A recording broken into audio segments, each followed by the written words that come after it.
مساء الخير. تعالوا نجهز أطيب صينية دجاج بحامض الليمون والثوم. في البداية راح أحتاج إلى كوب من زيت الزيتون، ملعقة صغيرة خل أسود،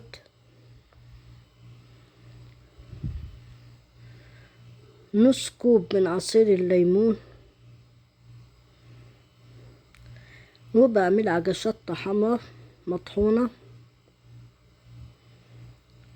وملعقة صغيرة فلفل أسود، وملعقة صغيرة من بهارات دجاج الكاري، وملعقة صغيرة ملح. نحرك المكونات كلها مع بعض.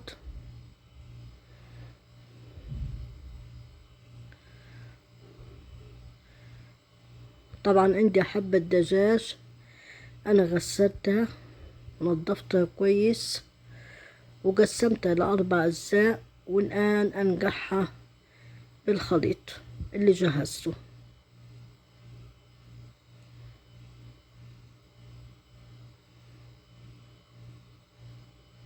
شايفين كيف؟ الآن بدي أجهز صينية الفرن، وراح أحط فيها قطع الدجاج والتتبيلة،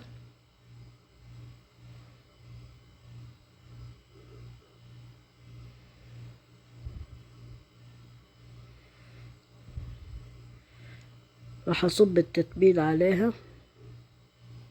شايفين كيف؟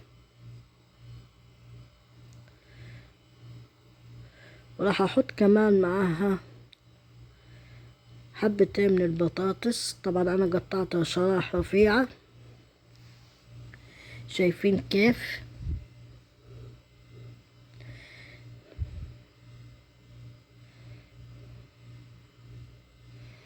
وصفة سهلة وسريعة وما بتاخد معاكي وقت.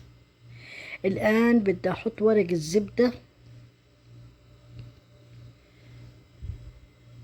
وبعدين بدي أغلفها أو ألفها بورق القصدير وأحطها بالفرن على درجة حرارة متوسطة. ونجهز الصلصة: ملعقة كبيرة من الزبدة، ونص كوب من زيت الزيتون، وتوم، وعندي هنا فلفل حار أخضر وأحمر، وبقدونس أو ممكن تحطي كزبرة. ونحرك المكونات كلها مع بعض.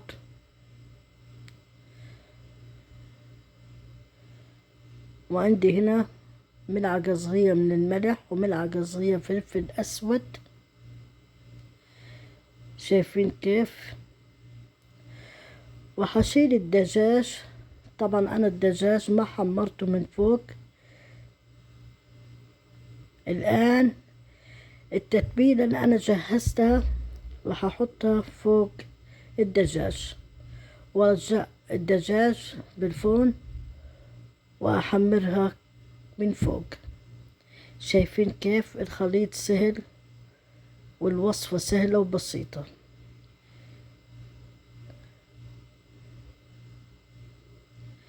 طبعا هذه الوصفة صحية، فيها زيت زيتون ومفيدة للجسم.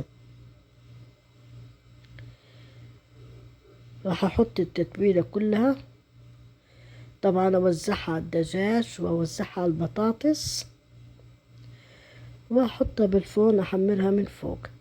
ما شاء الله الوصفة نار وشرار، الشكل خرافي والطعم ولا في الخيال. شوفوا كيف النكهة، طبعا الريحة ما راح أوصف لكم. جربوها وما راح تندموا. وإذا عجبكم المقطع لا تنسوا اللايك والاشتراك وتفعيل الجرس ليصلكم كل جديد. مطبخنا نار وشرار.